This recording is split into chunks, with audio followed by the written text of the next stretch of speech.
What's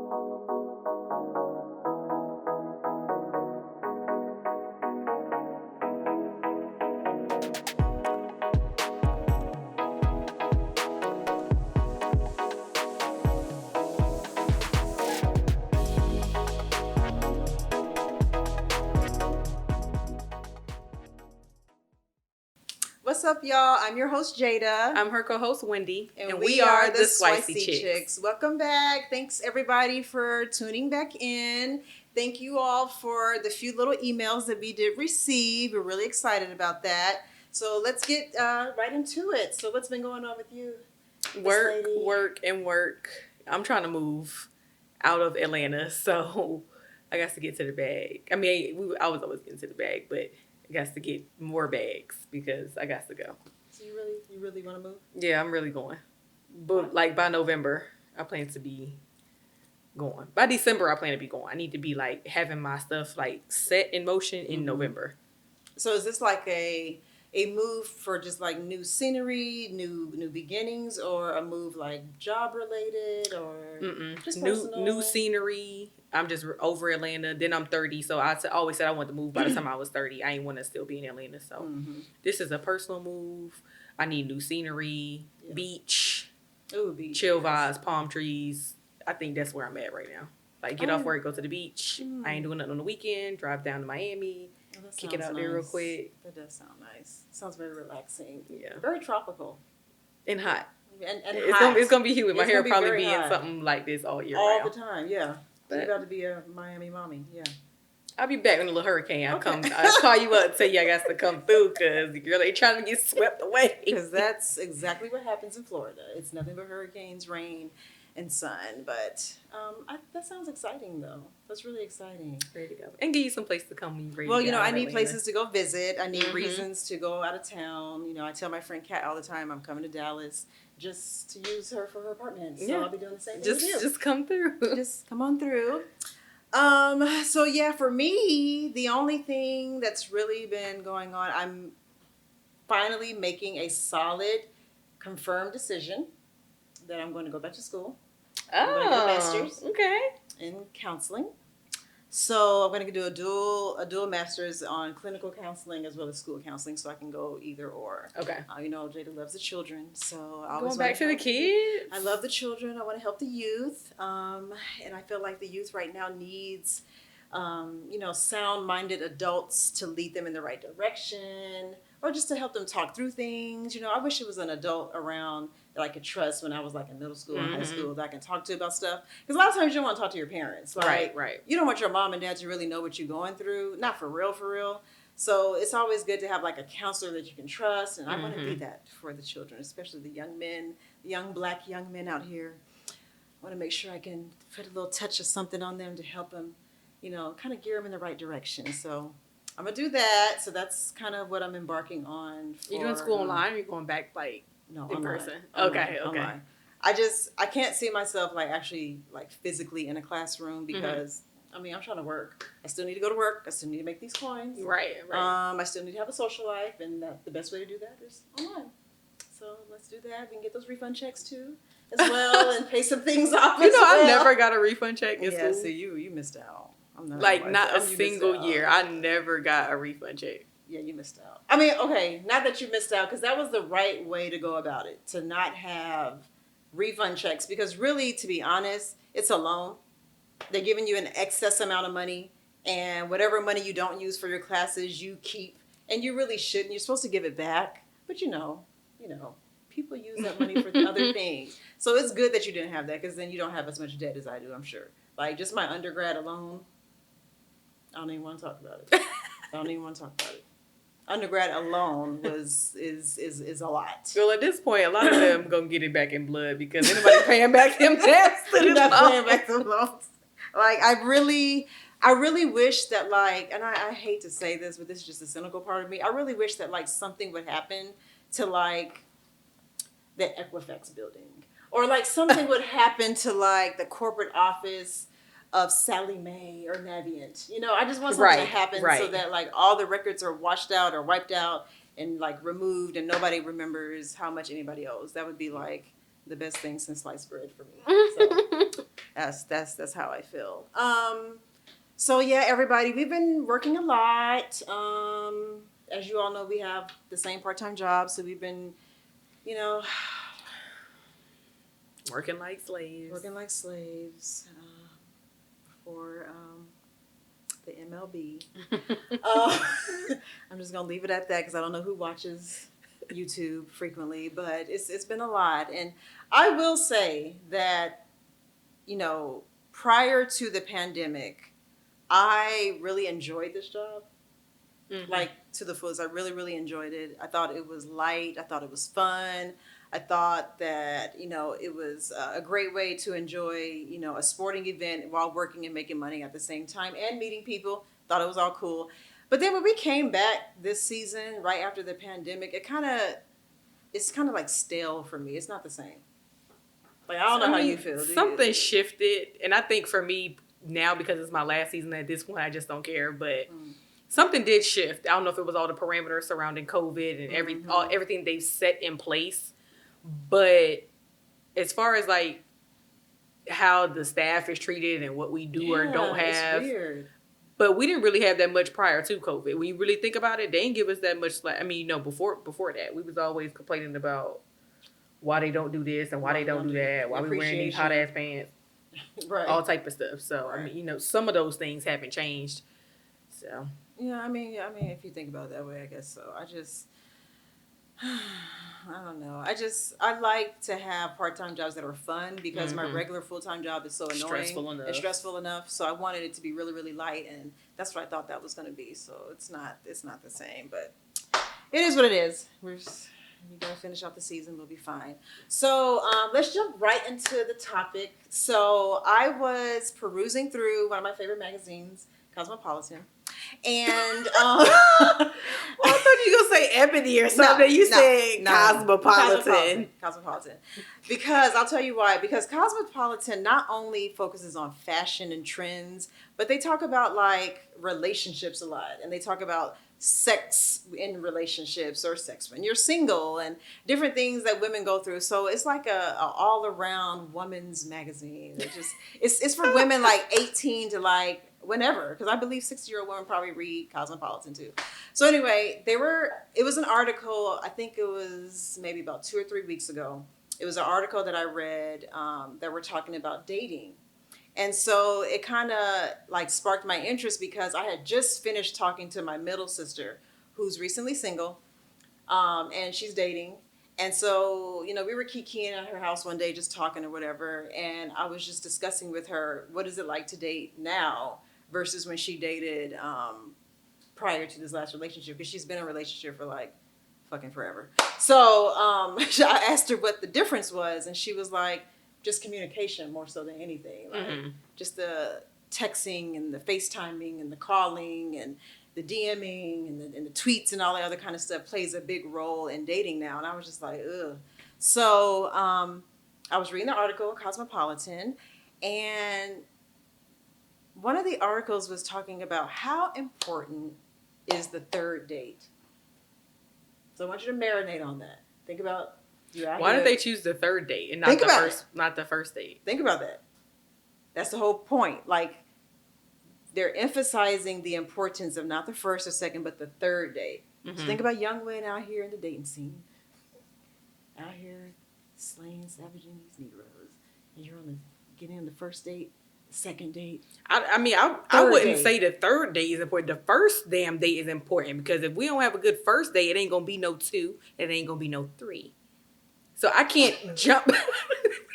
I can't even jump to the date 3. I can't jump to date 3 if you don't pass date number 1. Okay, you might not even get there. For the purpose of the topic, let's pretend they did good on date 1. Mm-hmm. Okay. They on date 2. Just enough. Just enough for you to be like, backwards, so you're not going to get to date number 3. Just enough for you to be like, okay, I'm going to give him a third date. Okay. How important is that third date? What has to happen on that third date for you to be like, I'm going to keep talking to this Negro? Well, if you said that the second date was just what has to happen kind of like what has to happen for you? Since the second was like, it was like maybe a good 75%. First date was good. Good. First impressions were great. Second date, you were like, all right, boom, bam. He asked you out. You were like, all right. You went on a second date. Wasn't as impressed, but, good enough. Maybe about 75, 80%. So now third date rolls around. You agree to it. What does he have to do to seal the deal to get a fourth date and move forward? Or does it matter at all? Does it even really matter? If our second date was just mediocre, then the third date definitely matters. Okay. But I would say it needs to be something something exciting at this point, or something that was truly really thought out. Like you put a lot of effort into it, you put a lot of planning into it. Okay. I could really tell you were interested in impressing me on this date. Okay. Okay. So you really want to be impressed. Like you want him to come up with the date himself. Like you don't want to give any suggestions. Like you want him to come up with it himself. If he's asking me out, then he needs to be doing all that. Yeah. Okay. So he needs to come up with a date. He needs to arrange how you gonna get there. No, you don't have to arrange how I get there. Okay. Does he need to tell you? Because I kind of feel iffy about this. Does he need to tell you what to wear? If we're going to somewhere where dress code matters, yes. He needs to tell Don't have me in there looking crazy and I'm over or underdressed. Okay, so he needs to tell you that. And then for sure, of course, he needs to be able to pay for the date. Okay, all right. So according to Cosmo, guys, the third date is more important than the first date. Really? This is what Cosmopolitan said. Okay. And the reason why they said that is because first dates, it's iffy. It's iffy. You either like somebody or you don't. You make your decision right then and there whether or not I'm going to talk to you again. Okay, so boom, bam, you're at the second date. Second date, I felt like, in my personal opinion, that was more important because I can't get to the third if the second ain't good. Like, that doesn't really make a lot of sense to me. Like, I can't move on forward and talk about, okay, I'm going to see you again, bro. And then the second date was like trash. Because after the first date, depending on how good or bad it was, you're probably going to get ghosted after the first date. You're probably going to get ghosted. So, according to Cosmo, they were saying the third date is pretty much what solidifies whether or not the guy or girl is A1. Meaning A1 for a hug coming up, A1 for maybe a little smooch coming up, or A1 for a possibility of dating even more in the future. And now we're no longer just kicking it. We're going on dates here and there. And now if the third date goes well and we're A1, at this point, you know what? We are now considering ourselves dating each other. Not exclusively, but dating on a regular basis. So according to Cosmo, that's what they're saying. Now, here's my thing. I know for me, I kind of just go with how I feel, I guess. I don't really know if that's good or not, which may explain a lot about my past. But I go with what I feel. So I'm not going to sit here in front. I have smooched a little bit on the first date before. I have done that. Course. I have, I've even allowed people to get away with shit on the first date that I probably wouldn't like if you're too fucking goofy. I still would be like, you know what? Maybe they were nervous. So I'm not gonna really be like, he's a goofy ass nigga, so I'm not gonna talk to him no more. I'm gonna give him a second date. So that's just me though. That's it just depends on the person because realistically, it's people that have sex on the first date. I'm more reserved with a stranger on the first date. But normally, I'm not dating a stranger. I don't date online and do dumb shit like Tinder and I don't care how bad the dating industry get. My ass will not be on Tinder. None of that shit. I don't care how bad the dating industry gets. I will be single for 5 years before I create an online profile. Okay. But normally if I'm dating somebody, we decide to go out on a date, I already liked you and you already liked me. So depending from the jump. Okay. So if the date goes well, we already were interested in each other. So that depends. It could happen on the first night or it might not. Because if I know you already and then we dated, you definitely might get the hug and the kiss, and we're setting up the next date. We're setting up the next date. Because I already liked you. So now we're just taking the next step to date more and go out. It's taken from whether I liked you on social media, whether I already knew you in person or whatever.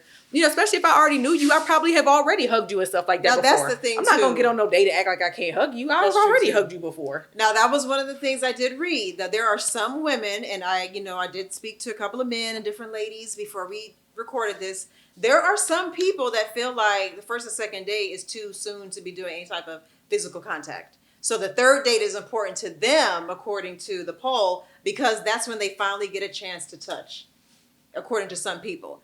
Like I said, I go with the vibe. I'm it. going with, however I'm feeling. If I don't like you, no, I'm not touching you. I mean, and then there's no second date. So we're done. Because realistically, hugs nowadays are forms of greetings. It's a greeting. It don't mean anything more than that. Yeah. If we go on a date or whatever, and let's say I met you there, when I get to the table, I'm not gonna handshake you. This ain't no like interview. I'm gonna hug you as a form of saying hello. Mm-hmm. So I don't like that. You don't like the hug.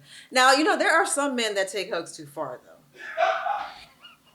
There are some men that don't know how to do the church hug. Because all I'm looking for is a church hug. If I just met you, yeah. All I'm asking for is the church hug, which is really like on the side.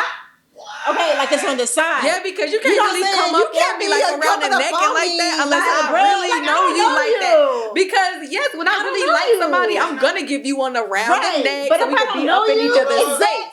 What'd you say? Up in the space. Up in the next space. But if I don't know you like that, you don't get to come all up in the next space. You don't get to be up in the next space. A man has to let you know he is not trying to so be sometimes your men at the end of the night, maybe, but not when I first come to the table. No, you're not gonna be all up in my next space. When I called you on the date, I didn't call you on being friends. I called you on the fact of a date. I didn't say we were going on an outing. Producer Steve, let me tell you something, Producer Steve.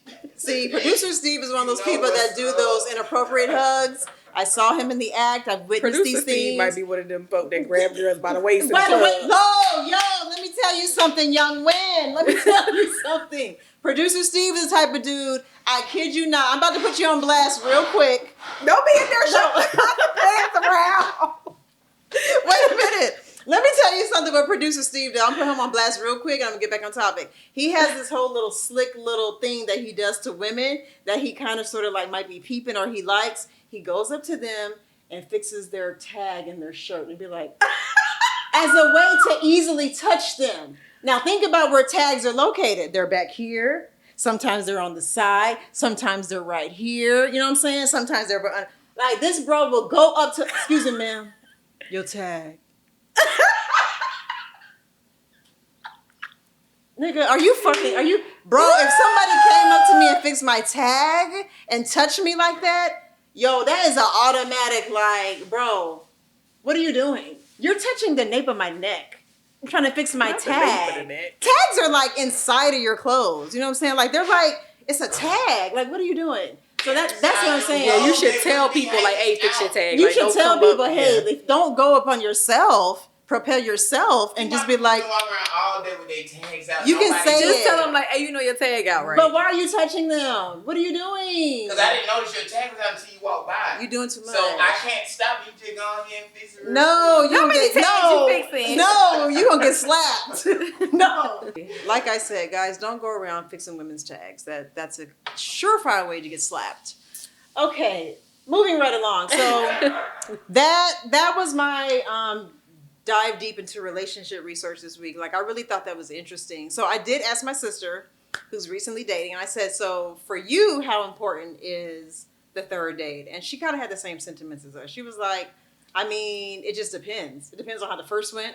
If there was a second at all. She was like, if I gave you a first and a second, we made it to the third, she was like, I don't really see the importance of the third. It's just a regular another date. It's just like perceptions. Like, the first perception is the one that sticks with you, not the second and not the third. Right. So that was her consensus. So then I thought about, I started thinking about the Steve Harvey book. Remember back in the day, he was writing a book about 90 days. Do you really believe, like, now in 2021, because back when the book was written, I think, which was like maybe 6-7 years ago, almost 10 years ago, I really thought that, like, oh my gosh, that might be something. He might be onto something. I was younger then, so I was like, I thought maybe he might be onto something. Steve ain't on But now I'm thinking about it. I'm just like, I don't know no women. I don't know any women. 10 years ago, I ain't know no women giving it 90 days. That's why I said Steve Harvey wasn't on the shit. I wasn't hearing nothing he was saying about no 90 days. 90 days. That means no kissing, Wendy. No. No hugging. Nope. No canoodling. Nope. No hand holding. Nope. If I like a nigga, it's anything might go down. Anything goes. Anything goes. At this and point. I ain't waiting 90 days. And we're adults. Like, why exactly. Are we... What the fuck I need to wait 90 days for? Yeah. Okay. So that was one thing. So I thought that was really, really cool. And then you mentioned it in the middle of our conversation just like 10 minutes ago. Ghosting. Oh. That's our next topic. So let's talk about it. Yeah, let's talk about ghosting. I'm gonna let you start because I have strong feelings about ghosting. I'll ghost somebody in a heartbeat. Like literally. For what reason? Like for almost anything. Like I'll ghost you for less. Like at this point where I'm at in my life, once I start seeing little red flags, I'm gonna just start fading to black, and it'll just like. Honestly, somebody can say some shit to me that rub me the wrong way. Not like friends, but as far as like men especially. Okay. Especially men that might call themselves interested in me, but your actions don't show the same. Right. Which is I ain't gonna beg you. You'll see me on Instagram. But you won't be able to have access to my phone. So if you ghost phone, social media. Sometimes, because I typically ghost somebody from my phone. And that's what I would do. I got to be real irritated to ghost you from my social media because, Instagram got a little feature. I can put you in. I can restrict you, or I can put you in like a certain category. So whatever you say to me, I won't even see it. Right. Because at the same time, there's a thing, like people have a thing, like I'm not going to block my haters from Instagram. They're going to see what God's doing for me. Yeah, whoop-de-whoop. But you niggas is going to see what God is doing for me. And you niggas is going to see the next nigga that might be treating me right. And there was a meme that was out today and it was like somebody out there is wishing that they treated you differently. That's some real shit. I like that one. I like that. Mm-hmm. I mean, I don't know. I feel like in a heartbeat. Ghosting. Okay, so I'll tell you this. I'm really... Okay, one, I've been ghosted before, and I have been the person that did the ghosting. So, speaking from the perspective being the one that was the victim in the ghosting, I call it, because I was the victim. So, it's almost like you feel like you don't, like the person does not have enough respect enough for you to allow you to say what you want to say. If it was like a relationship or a friendship or anything like that, when you are ghosted, it makes you feel like I don't give a fuck about you, how you feel or what you need to say is not important. So boom, bam, I'm not talking to you. It is what it is. So that's how I feel being the victim of a ghost. But at the same time, I have ghosted people. And people know why the fuck they getting ghosted. So you know why your ass is ghosted. And I'm the top ghost, goddammit. Because I'm going to show your ass better than I can tell you. Your ass is grass. Okay, wait. So I'm going to come back to that. So I have ghosted, like I said. So that leads me into this next part. So what are the main reasons why you would ghost? Being stood up. Ooh. Being stood up. Ooh. Don't have the audacity to set up a date. And don't show up. I'm a busy person. Yeah, if I agree to a date or something, I blocked off something in my calendar or I done pushed off this or pushed off that or set some shit to the side. Yeah. And on the day of, I don't even hear from you. You don't even have the audacity to communicate and tell me what happened. I understand if something come up. Right. But you don't even say something came up. And I'm calling you wondering... What's up? Yeah, I don't like that. That's really inconsiderate. That's really inconsiderate. Okay. That's a good ghost. I would You don't get to stand me up with no communication. You could at least tell me something came up. I'm running late. Mm-hmm. Can we try another day? It takes 10 seconds to send a text message. Yeah. It's no excuse for why it's the day of and I have not heard from you at all about we were supposed to link up. I feel like men have an issue with that. I feel like that's like a lingering issue with men. Like they can very well like create the date, set the date, create the date, solidify the date. But when it comes time for the actual date to occur, I feel like men, because they've already set everything up, I think they just assume that that's all they have to do. And where's the follow through? That's just it. That's what it is. We didn't even get there yet. There's no follow through. Like, bruh, you called me on Wednesday and was like, let's go to somewhere on Friday. Here we are at Friday. I have not heard from you. Yeah. Like, at all. At all. So and I didn't forget. I know we have a date. I know we have a date. But you know the type of woman that I am, I'm not going to remind you. At all. No. So if you don't call me or check up on me or follow up or at least 4 or 5 hours before, be like, hey, how's your day going? So here's what we're going to do. If you don't say anything to me, I'm damn sure not going to contact you. And guess what I'm going to do? Keep the day going. And then when you have the audacity to call me back the next day or so and be like, what happened? I'm gonna act like, bro. What you mean? What happened? Nigga, like, stop playing with me. If you have a date on a Wednesday and you schedule it for Friday and you don't speak to anybody that you're going on a date with, you know, it shows Wednesday interest. Friday, though. It shows interest. It shows yeah, interest. Like, you know, it shows you're excited. It shows, like, you know, those are like little gestures.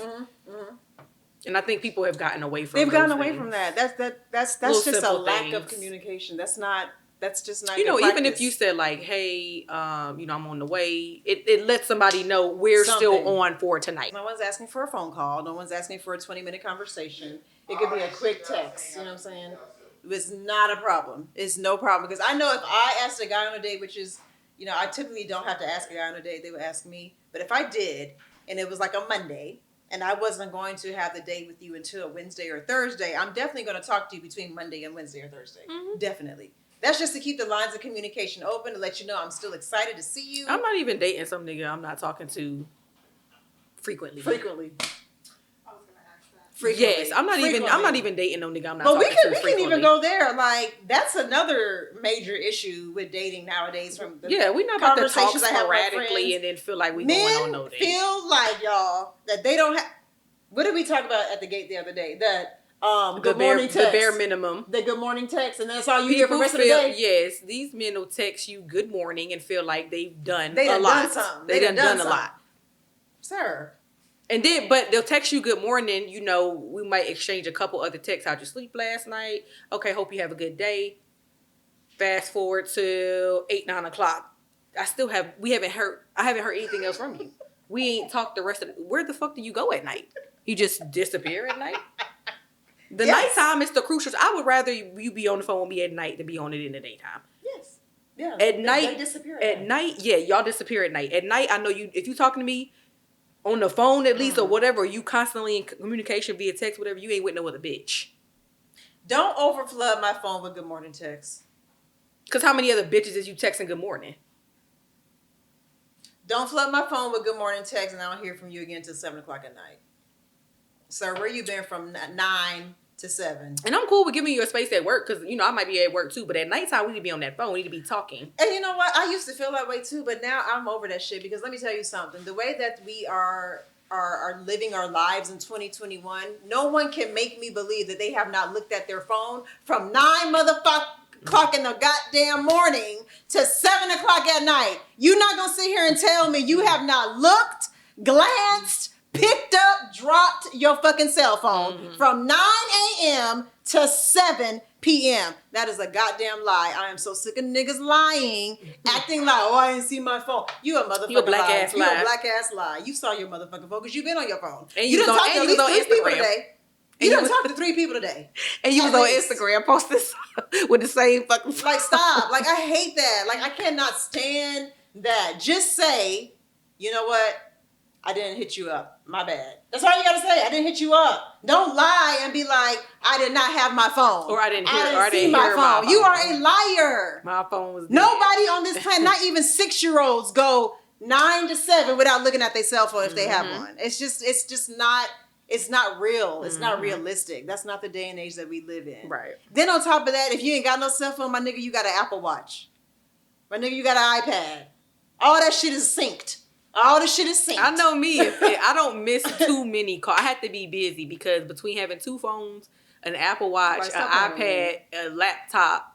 Stop playing with me. Something buzzed or vibrated. Something vibrated. Yeah. Stop playing with me. And when you get in a call, that wrist lit. That wrist is so I already know you didn't see the call. And you didn't talk to Ray or somebody today, so that means you didn't pick up your phone and saw my text. Right. So stop playing with me.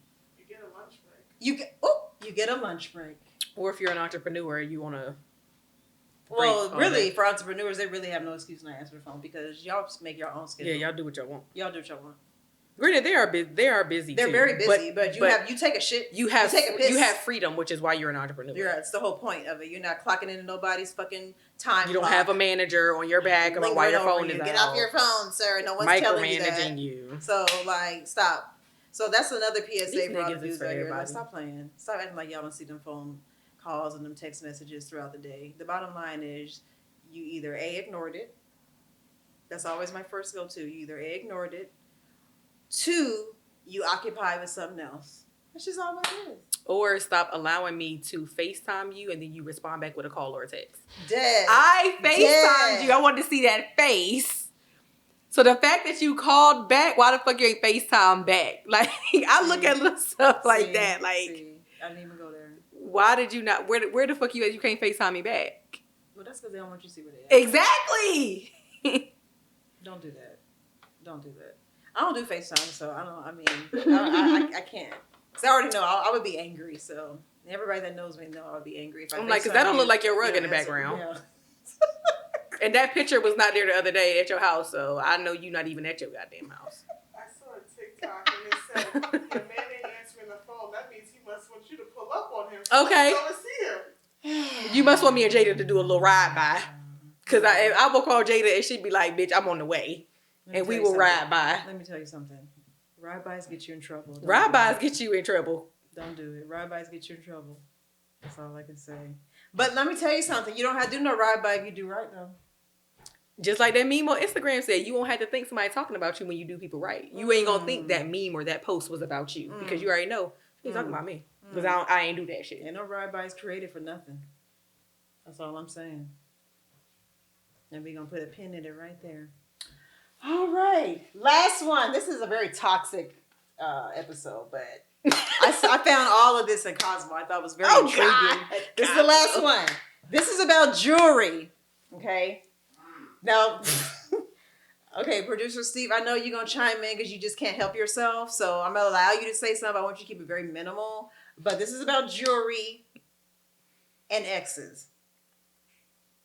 Is it okay for you to still wear a piece of jewelry that your ex gave you when you're in a relationship? Not dating, not kicking it, but in a new relationship. Is it okay to wear your ex's jewelry? It ain't okay to wear nothing from your ex. I mean, why are we even labeling this? Why are we even making this solely about jewelry? I don't care if your ex bought that t-shirt you have on. Take it off. Take it off? Okay. You don't get to wear a shirt, a shoe. You don't get to wear nothing that bitch bought you because that bitch is gone. So you don't get to wear nothing that she gave you.